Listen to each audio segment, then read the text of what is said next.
Aujourd'hui, nous allons déchirer le voile sur la plus grande et la plus sombre des illusions contemporaines. Messieurs, dames, approchez-vous, car il ne s'agit pas d'un simple constat, mais de la démystification d'une mécanique. On vous a vendu l'idée que la pauvreté est une fatalité, la conséquence d'une paresse, d'un manque d'initiative, ou pire, d'un simple manque de chance. C'est une contre-vérité. La pauvreté, dans son sens moderne et systémique, n'est pas une absence, c'est une création, une œuvre d'ingénierie sociale et économique élaborée sur des siècles. C'est une machine invisible. Pour comprendre l'envers du décor, il faut remonter le fil de l'histoire.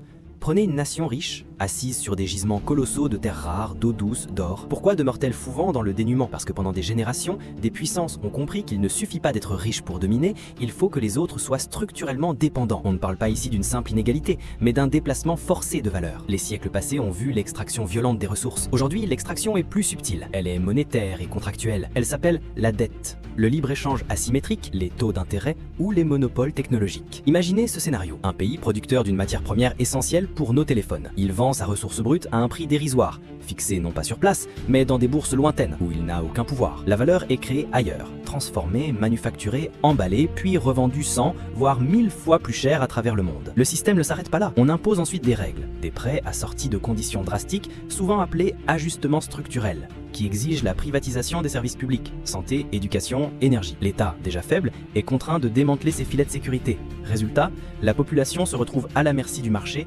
incapable d'investir dans l'éducation ou la santé, deux piliers indispensables pour sortir du cycle. La pauvreté est alors institutionnalisée, garantie par des contrats internationaux. On leur coupe les ailes, puis on leur demande de voler. Bien sûr, certains s'empresseront de pointer la corruption des élites locales, la mauvaise gouvernance, les guerres civiles, ce sont des réalités tragiques. Pourtant, il est juste de rappeler que l'instabilité est souvent un catalyseur de l'extraction. Un pays divisé, en proie au chaos, est un pays faible. Un pays faible est incapable de négocier. Il vend ses ressources au rabais, souvent en échange d'armes ou d'une reconnaissance politique. La misère et la division deviennent des outils de négociation pour les grandes puissances économiques. Ce qui rend cette mécanique si insidieuse, c'est son silence. Elle n'est pas bruyante comme une invasion, elle est constante et invisible comme l'érosion. La grande leçon à retenir n'est pas que certains sont pauvres et d'autres sont riches, mais que, très souvent, la richesse des uns exige la persistance de la pauvreté des autres. Remettre en question cet équilibre, c'est remonter le fil d'un système qui a fait ses preuves pour maintenir le statu quo mondial. Il ne s'agit pas de juger, mais de comprendre la structure pour pouvoir la défier. Donne-moi ton avis en commentaire et reste avec moi pour un prochain sujet.